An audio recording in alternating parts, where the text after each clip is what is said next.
Hey guys, Sicx here.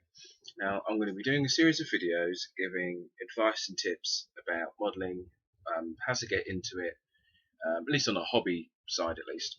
Kind of get something more to get the ball rolling rather than be a full-time professional because hell, who am I? Yeah, so I'll be giving tips, advice, little wise tips and stuff really. Well, first of all, I guess the important question is, if you want to model, can you model? Now, because a lot of people always think that when they think modelling, they think size zero women and men with so many muscles they haven't got a single bit of loose skin. Now, obviously they're the more popular type of model rather than just rather than the everyday person. Now, there are first of all, there's no set type for the mainstream. There still is there is still uh, the preferred. Now which is still an issue with which is always going to be an issue for quite a while until it gets that sort of stuff sorted. But in general, hobbyists or people getting started, there's no specific body type to start. There's various models of various body types, and there should always be that. So get that out of your mind. You don't have to have a six pack. You don't have to have like the tiniest of tiny waists, because there's different types of model, because there's always different types of photographers, and a lot of the photographers are sometimes bored of just size 8, size 10 women and men with just abs and stuff, because they get bored, because they want to do something new and something that something a lot of the mainstream don't do. So you don't have to be a specific body type to start modelling. There's various types. You can always look it up. Right. Now, the first thing is, if you say to yourself, I'd like to start modelling, I'd like to give it a go. I look good in this photo on Facebook, I'm quite good at selfies, etc. If you want to start, the best thing to do, there's two ways. There's the expensive way and the free to cheap way. Now, the free way, you get a couple of good selfies, because you have to get a photo out there at some point. Now, there are various modelling networking sites where you can have a free profile in which you would have X amount of pictures to load up for free, and if you want to load up more, then you pay however much per month. So you can have a decent page for free, essentially, and obviously the more you pay, the more benefits you get, the more things you can do on the page. But yeah, there are the main networking site for modelling and photographers is Model Mayhem. Second being Purple Port. Now, they're fantastic websites. They're very good. I use one of them myself. Now, for people in the UK, there is madcowmodels.co.uk.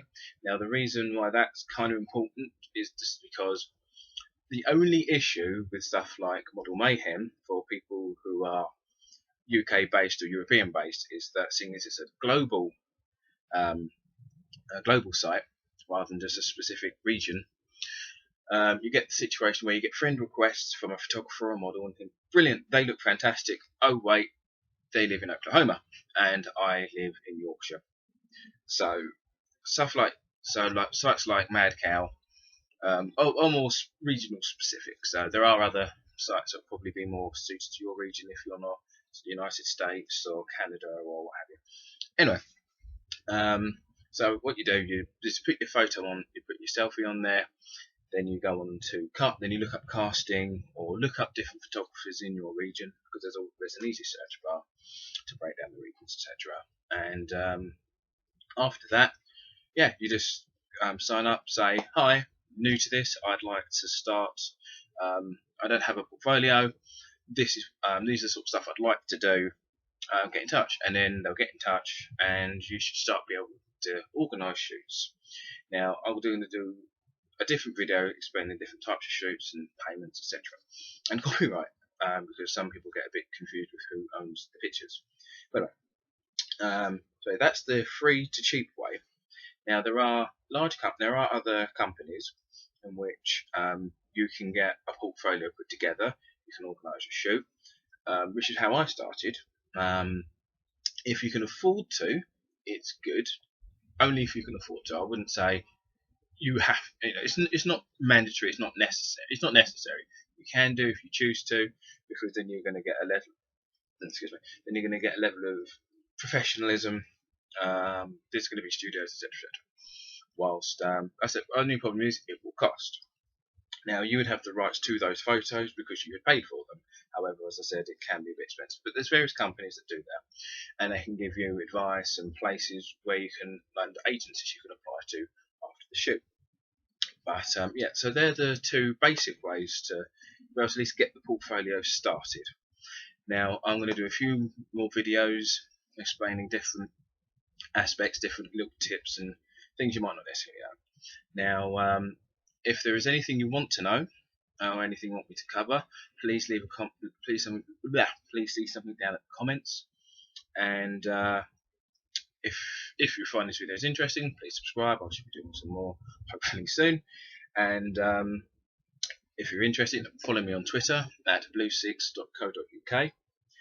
That is my website address, not my so at Bluesicx on Twitter, and if you want to see my website and see some of my cool photos, go on at bluesicx.co.uk. See you guys later, and remember, be creative.